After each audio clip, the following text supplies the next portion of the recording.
If you want to purchase a home but you're waiting for rates to drop, please watch this video. I think people need to stop focusing so much on the rate and start focusing on the monthly payment. Let me explain more. You are either going to be paying rent and paying someone else's mortgage, or you'll be paying your own mortgage.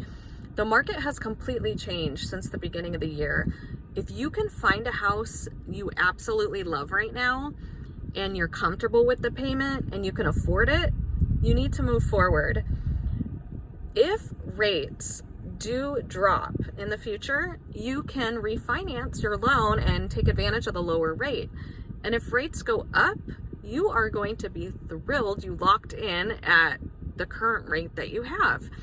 If rates do go down dramatically, like some people think will happen in the future, it's going to make the market more competitive because there will be more buyers out there trying to buy houses, just like earlier this year. Right now, it's not competitive, and we are seeing sellers drop their price. They're helping buyers with closing costs, paying for a home warranty, and they're actually doing repairs again. Now's the time to take advantage of the market, and if rates change to your benefit, you can take advantage by refinancing. If you have any questions about purchasing a home, I'm happy to help. Send me a message.